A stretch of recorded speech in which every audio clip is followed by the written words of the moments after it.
Olá pessoal, tudo bem?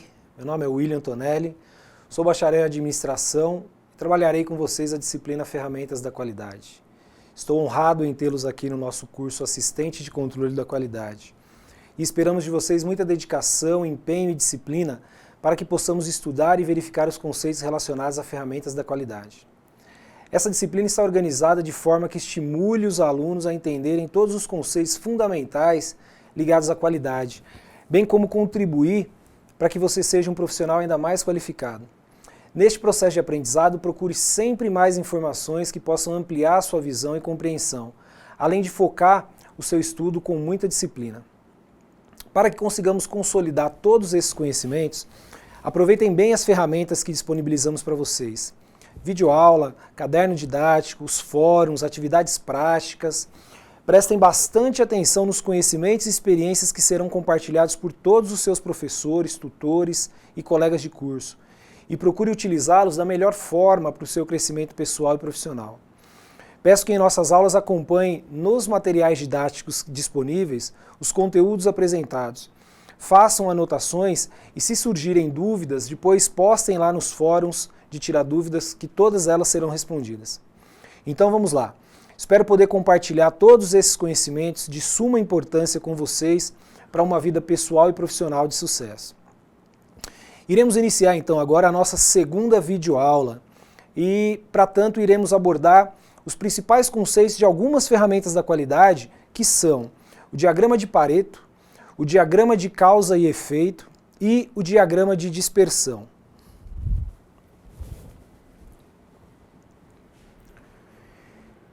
Iniciaremos então com os estudos de uma ferramenta da qualidade denominada diagrama de Pareto ou gráfico de Pareto.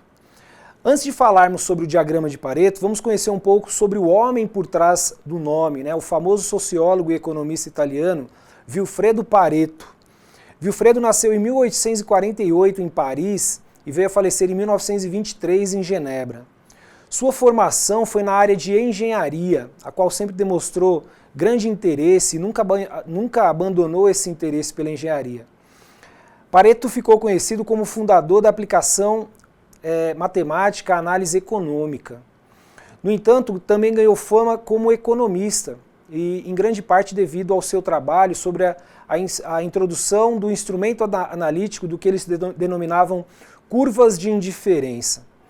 Considerando que a economia lidava apenas com uma dimensão da ação humana, lógica, Pareto viu na sociologia a possibilidade de alcançar o que a economia não explicava, as ações lógicas de funcionamento. O diagrama de Pareto é uma técnica estatística que auxilia na tomada de decisão e permite à empresa selecionar prioridades quando há um grande número de problemas. Segundo esse princípio, os itens significativos de um grupo normalmente representam uma pequena proporção do total de itens desse mesmo grupo. Na administração da qualidade, esse princípio estabelece que a maior parte dos prejuízos é causada por um número relativamente pequeno de defeito. Ou seja, de acordo com a teoria do Pareto, nós podemos dizer que 20% dos defeitos eram responsáveis por 80% dos prejuízos. O diagrama de Pareto e a sua análise são utilizados para definir prioridades na correção de defeitos, especificamente. As informações sobre causas e efeitos são pesquisadas e dispostas em tabelas que mostram a participação de cada causa no total de efeitos. Por fim, as informações são apresentadas num gráfico denominado gráfico de Pareto ou diagrama de Pareto, também conhecido como curva ABC, que é dividido por classes. Nós podemos dividir essa divisão da seguinte maneira, as classes da seguinte maneira. A classe A são problemas de maior importância. Normalmente esses problemas de maior importância correspondem a 20% do total. A classe B, problemas intermediários, corresponde a 30% do total.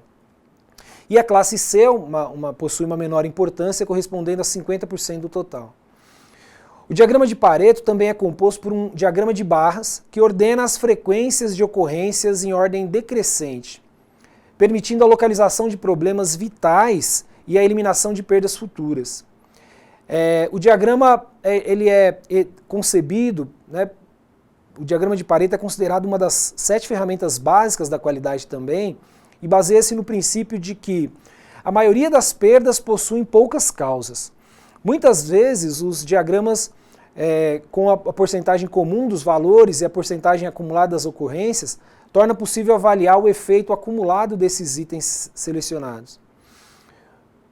Utilizamos a análise de Pareto para dizer onde concentrar os esforços visando uma maior melhoria. A análise de Pareto classifica os problemas também em ordem de gravidade e podem ser visualmente demonstradas na forma de um gráfico de barras, que é a denominação diagrama de Pareto, ou gráfico de Pareto. Esse gráfico pode ser elaborado a partir dos resultados de uma folha de verificação, por exemplo, uma folha de verificação de coleta de dados que nós já vimos na nossa primeira videoaula. E nos auxilia a voltar a nossa atenção e esforços aos problemas verdadeiramente importantes.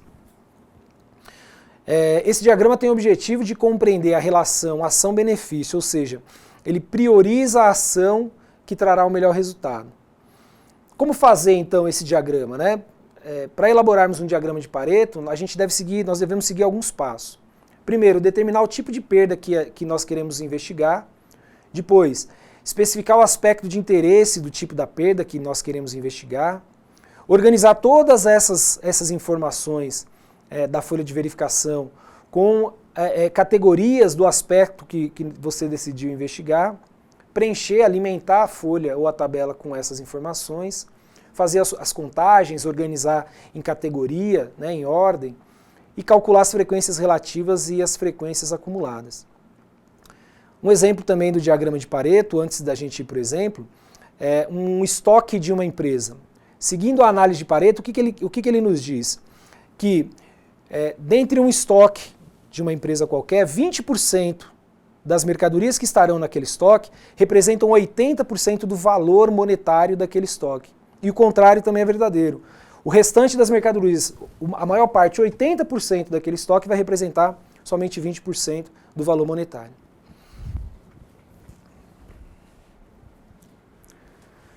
Legal, vamos ver então um exemplo prático para a elaboração deste diagrama de Pareto. Uma empresa fabrica vários produtos, né? E fabrica e entrega seus produtos para várias lojas de varejo e quer diminuir o número de devoluções.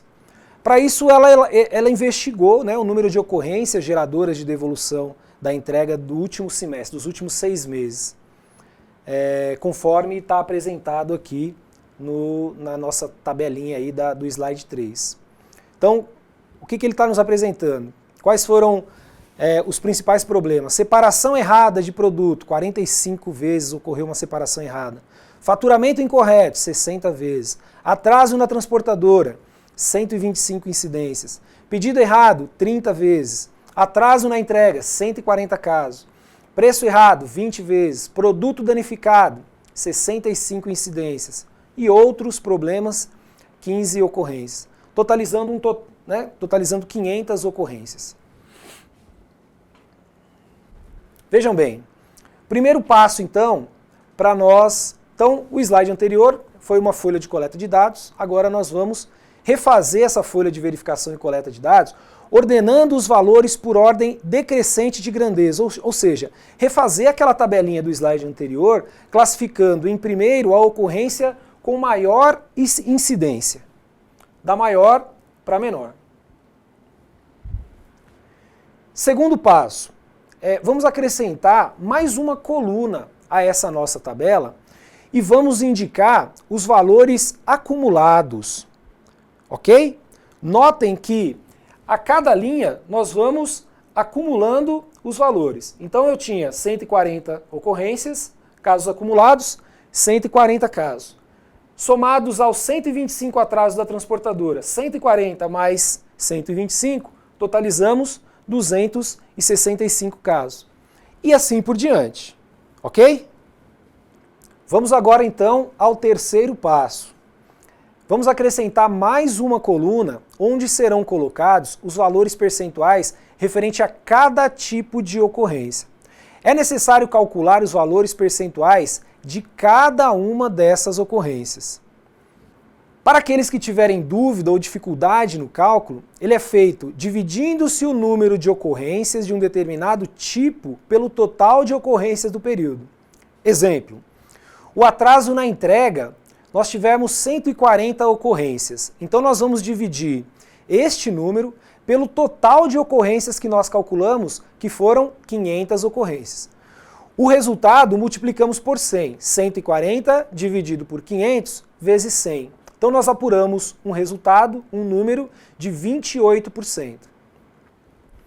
O slide 7, nós vamos aí agora para o nosso quarto passo. Nós vamos acumular esses percentuais, assim como nós fizemos acumulando os números efetivos, em uma última coluna. Faremos o mesmo que fizemos lá com as ocorrências. Criaremos uma outra coluna e calcularemos os percentuais acumulados. Muito bem. Com esses dados, a partir dessas informações, nós podemos construir o gráfico de Pareto, que está sendo apresentado aqui no slide 8 para vocês. Para diminuir o problema de devolução de pedidos, devolução de produtos, desculpem, será necessário então criar um programa, um plano de ação para a empresa diminuir os atrasos na entrega da fábrica e da transportadora. Se a empresa conseguir resolver esses dois problemas, ela já vai ter reduzido 53% do seu problema, ok? Percebam então que o diagrama de Pareto ele permite uma fácil visualização e identificação das causas ou problemas mais importantes. Lembra que eu disse também que era uma ferramenta de priorização? Que vai possibilitar então a concentração dos esforços para diminuí-los ou para saná-los. Com relação ao exemplo que eu acabei de dar para vocês, a experiência nos diz que é mais fácil reduzir um problema pela metade do que reduzi-lo a zero, reduzi-lo na sua totalidade. Se o mesmo esforço é exigido para reduzir a ocorrência maior ou a ocorrência menor pela metade, não há dúvida sobre qual escolher, ou seja, vamos escolher aquela que vai gerar o maior impacto de melhoria para a empresa. Os diagramas de Pareto podem ser utilizados para identificar o problema mais importante, através do uso de diferentes critérios de medição, como frequência ou custo. Lembre-se que o item mais frequente, ou seja, aquele de percentual acumulado maior, pode não ser o mais dispendioso. O que você vai trabalhar depende do que você quer melhorar. Se, após preparar o diagrama, ficar constatado que a informação é insuficiente, tente ainda subdividi-los em outras categorias, mais detalhados, com mais especificações, até que você consiga a informação na qual você possa agir. Legal. Veremos então agora uma outra ferramenta da qualidade, denominada diagrama de causa e efeito ou diagrama de Ishikawa. Ela também tem esse nome porque foi criado no Japão, lá na década de 1940, 1950, por Karou Ishikawa. O diagrama tem também conhecido como diagrama de espinha de peixe, porque ele tem uma forma de espinha de peixe. E é um gráfico também, uma ferramenta gráfica, cuja finalidade é organizar o raciocínio e a discussão sobre as causas de um problema prioritário e analisar as suas dispersões, as dispersões em seu processo e os efeitos decorrentes disso. Considerado uma das 7 ferramentas básicas da qualidade, o diagrama de Ishikawa também é conhecido por diagrama de 6M, diagrama de espinha de peixe, como eu já disse, ou diagrama de causa e efeito. Ele foi desenvolvido para ser utilizado pelos círculos da qualidade, círculos de controle de qualidade, e para estudar os problemas identificados como prioritários pelas análises lá do diagrama de Pareto. A ferramenta foi desenvolvida através da ideia de fazer as pessoas pensarem sobre as causas possíveis, sobre as causas e as possíveis razões que fazem com que um problema ocorra. Por isso, o problema ou os problemas estudados por meio do diagrama de Ishikawa são enunciados geralmente com uma pergunta, que possui a seguinte estrutura: por que ocorre este problema? Ou, quais são as causas desse problema? Como o diagrama de Ishikawa faz parte do grupo das 7 ferramentas básicas ou clássicas da qualidade, ela é considerada como sendo uma ferramenta de gestão ou de administração, utilizada no gerenciamento e no controle da qualidade organizacional. Em resumo, o diagrama trata-se de um instrumento prático que auxilia a análise de causa em avaliação de não conformidade nos processos produtivos ou nos processos de trabalho de uma empresa. A composição do diagrama de Ishikawa considera que os problemas podem ser classificados, como eu disse, de seis formas ou 6 tipos diferentes de causas, que são, primeiro, quanto ao método. Qual o método que é utilizado para executar o trabalho? Segundo, as máquinas. Pode ser uma falta de manutenção, uma operação errada. Um outro critério é a medida, as decisões sobre o processo. O meio ambiente, a qualidade ou não do ambiente corporativo. Uma outra unidade é a mão de obra, refere-se ao nível de qualificação, né, daquela mão de obra que está sendo utilizada para executar aquele processo. E o último ponto, o material, baixo nível de qualidade do material, da matéria-prima que é utilizada no processo. É justamente devido à classificação dessas 6 principais causas que o diagrama de Ishikawa também é chamado, né, de diagrama de 6M. Entretanto, para podermos considerar a existência de um 7º M, que tem a sua origem, a sua imagem associada à palavra inglesa, né, a palavra em inglês management, a qual encontrasse relacionada à palavra de gestão. É importante lembrar, alguns novos processos hoje já utilizam esse novo M. É importante lembrar também que nem todos os M's são aplicáveis na execução do diagrama. Em determinados momentos eu posso usar um diagrama ao invés de 6M com 4 M's, 3 M's, 5 M's. E como elaborar então esse diagrama de causa e efeito? Primeiro, qual é o problema? Definir o problema. Né? Deve-se determinar o problema que será analisado nesse diagrama de Ishikawa, assim como o objetivo que se espera alcançar dele. O mais importante é evitar ser superficial nessa análise, né? Focando no problema de forma objetiva e em termos de qualidade, que essa focalização possa ser mensurável, possa ser medida de alguma forma. O segundo é a estruturação. Após essa primeira etapa, o executor do diagrama de Ishikawa deve juntar todas as informações necessárias a respeito do problema em questão. Ele pode também, por exemplo, descrever o problema a ser analisado na cabeça do peixe, né, na ponta do diagrama, a fim de facilitar a sua visualização para os demais participantes. Um terceiro ponto, o agrupamento das informações.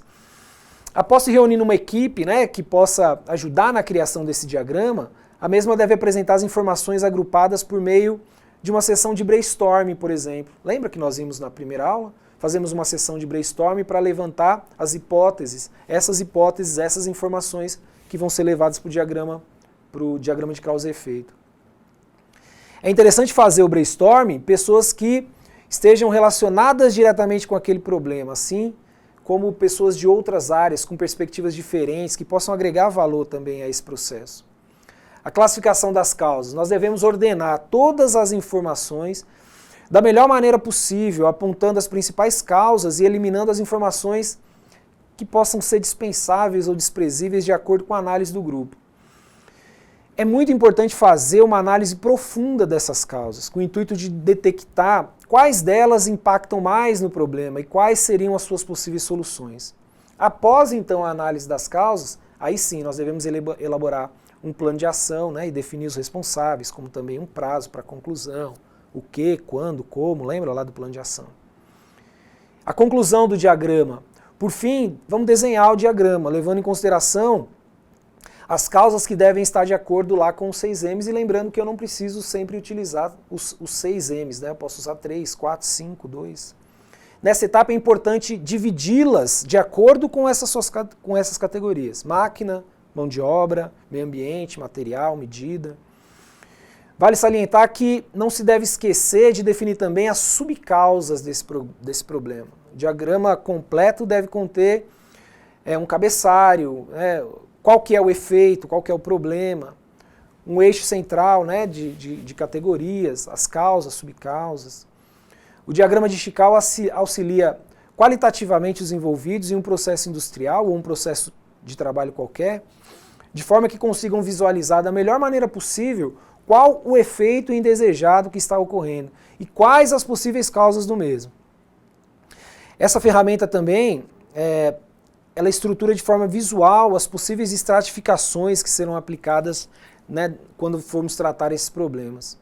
Sendo toda a sua metodologia aplicada para estabelecer parâmetros de controle com base em estratos uniformes que permitem com maior facilidade a detecção das causas dos problemas que vão ser analisados. É importante salientar que essas estratificações ou as estratificações desnecessárias vão comprometer a qualidade do sistema, diminuindo a sua eficácia. Por isso, devemos utilizar somente os dados estritamente necessários para aquele processo. De forma geral, o diagrama de Ishikawa é uma das mais importantes ferramentas da qualidade para o meio empresarial, por sua facilidade em permitir um agrupamento fácil, né, visualização das várias causas de um problema e de que forma que nós vamos transformar isso tudo, né, numa ferramenta de gestão para as organizações. O diagrama vai apresentar visualmente as causas potenciais de um problema e quais são os seus efeitos, né, que vão impactar diretamente na qualidade do que se produz, do que se fabrica, ou na qualidade de uma atividade, de uma tarefa, de um processo. Ela também vai contribuir para o melhoramento desses processos, né, do trabalho em equipe, reunindo vários funcionários, vários trabalhadores e promovendo uma série de discussões, né, em torno dela. O diagrama de Ishikawa representa a forte relação que existe entre um determinado resultado de um processo qualquer, um efeito, e os seus diversos fatores, as suas causas, que consequentemente contribuem para esse resultado específico.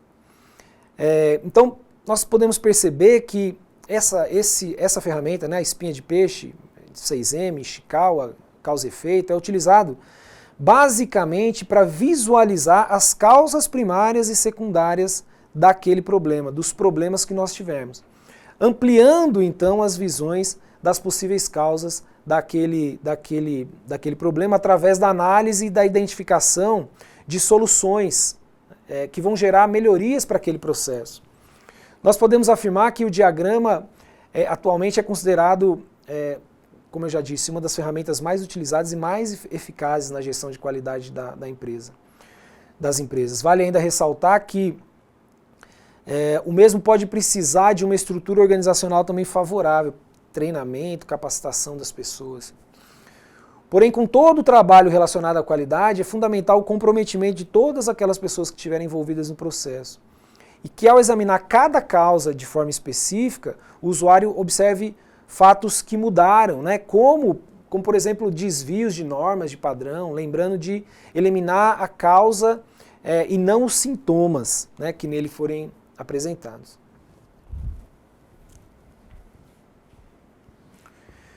Então, olha só, esse slide vai apresentar um exemplo prático, né, utilizando a ferramenta, o diagrama de Ishikawa. Vamos analisar o caso de um motor de um veículo que está falhando. Neste caso, ele não está dando partida. Tentei ligar meu carro e não consegui. Sendo assim, nós traçamos uma linha central apontando para o problema. O motor do carro não dá partida. Em torno das causas principais, nós vamos fazer o levantamento das principais causas e das subcausas, né? Vejam então na figura que está apresentada para vocês, como ficariam as causas e subcausas mapeadas, ok? Verifiquem que em cada um desses pontos, método, máquina, medida, material, mão de obra e meio ambiente, foram alocadas as principais causas, sendo que o efeito é o motor do carro que não dá partida. Veremos agora uma outra ferramenta da qualidade, chamada diagrama de dispersão. Essa ferramenta indica a existência ou não de relações entre uma ou outra variável de um processo, né, e qual a sua intensidade, representando duas ou mais variáveis em função de uma outra variável. Deve ser utilizado quando se necessita visualizar o que acontece com uma variável quando a outra variável se altera, podendo identificar uma possível relação de causa e efeito também entre elas. Para o melhor entendimento dessa ferramenta, nós vamos utilizar um exemplo que aconteceu na cidade de Santos.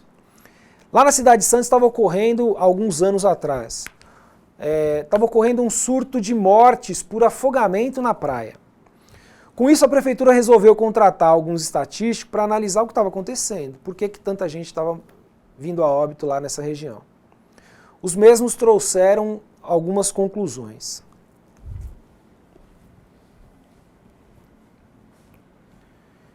Vejam bem, baseado no gráfico aí contido nesse slide, os estatísticos chegaram a uma hipótese que, olha só, Quanto maior o consumo de sorvete na praia, mais pessoas morriam afogadas. O que pra gente é meio sem nexo, né? Faltou então o que para esses estatísticos? Irem um pouco mais fundo, né, em suas pesquisas e pensar um pouco fora da caixinha. Quando as pessoas tomam mais sorvete? Quando nós, né, tomamos mais sorvete? Geralmente em dias quentes. Quanto mais calor, mais as pessoas vão para a praia, mais as pessoas vão para o fundo do mar lá se aventurar.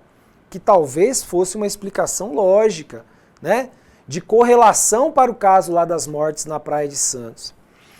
Nesse exemplo que está apresentado aqui no slide, o gráfico mostra uma correlação forte e positiva, o que significa que uma variável afeta positivamente a outra, dentro de tipos de relação que nós podemos destacar alguns. Então olha só, no exemplo do slide anterior, a relação dizia o seguinte, olha, quanto mais toma sorvete, mais a óbitos, né? Quando os estatísticos deveriam pensar fora da caixinha, quanto mais calor, mais óbitos. Eles utilizaram um tipo de gráfico de dispersão. Aqui no slide 11, nós apresentamos outros tipos. Notem que o primeiro gráfico, ele não apresenta uma correlação entre uma variável x e a variável y. Perceba que há uma grande dispersão, ou seja, os pontos são desconexos, aleatórios, um monte de pontinho lá dentro, totalmente desconexo. Já no segundo gráfico, existe uma correlação positiva, ou seja, quanto maior for os valores de x, a tendência é que maior sejam também os valores de y. E no último gráfico ocorre uma correlação negativa, quanto maior for a variável x, menor será a variável y. Percebemos então que a maioria dos estudos estatísticos envolvem a análise de mais de uma ou mais variáveis. Muitas vezes podemos estar interessados na relação existente entre essas duas variáveis, em descobrir quais são as suas relações.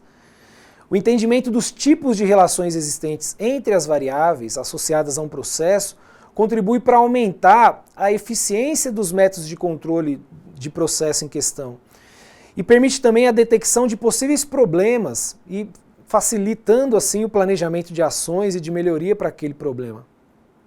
A maneira mais eficiente de demonstrar a relação existente entre duas variáveis quantitativas é através do diagrama de dispersão. Mas antes da sua utilização, nós devemos analisar algumas questões. Como, por exemplo, nós queremos simplesmente explorar a natureza dessa relação?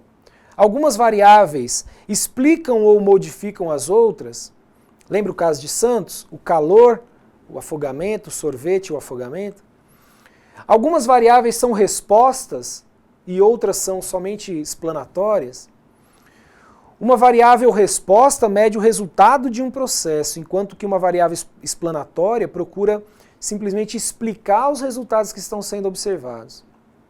Por exemplo, o álcool tem vários efeitos sobre o corpo humano. Um dos efeitos é a queda da temperatura do corpo. Para estudar esse efeito, os pesquisadores dão a ratos várias dosagens diferentes de álcool e medem a variação na temperatura do corpo dos ratos, né, nos 15 minutos subsequentes. Então a quantidade de álcool é a variável explanatória. E a variação da temperatura vai ser a variável resposta. Dessa forma, nós podemos definir, então, quais são as possíveis vantagens ou desvantagens, né, de se utilizar o diagrama de dispersão. Como vantagem, ele vai permitir a identificação do possível relacionamento entre as variáveis consideradas naquela análise. É ideal quando há interesse em visualizar a intensidade do relacionamento entre essas variáveis. Pode ser utilizado para comprovar também a relação entre dois efeitos, permitindo analisar uma teoria a respeito das causas comuns. Como desvantagens, ele é um método estatístico um pouco mais complexo, que vai necessitar de um nível mínimo de conhecimento sobre a ferramenta para que nós possamos utilizá-la. Exige também um profundo conhecimento do processo cujo problema deseja solucionar. Quero resolver um problema, eu tenho que ter um profundo conhecimento daquele processo de trabalho. ele não garante a visualização de causa e efeito, há necessidade de reunir outras informações para que sejam possíveis tirar melhores conclusões. Mas o diagrama de dispersão, ele é utilizado principalmente para visualizar a relação ou a associação entre duas variáveis. Mas também é muito útil para comparar, por exemplo, o efeito de dois tratamentos no mesmo indivíduo, para verificar o efeito deste tipo antes e depois de um tratamento. Então ela é uma ferramenta utilizada em vários processos de trabalho dentro das empresas. Galera, chegamos então ao final da nossa segunda videoaula. A partir de agora procurem realizar as atividades propostas lá nos fóruns específicos, interagindo com seus colegas, com seus tutores.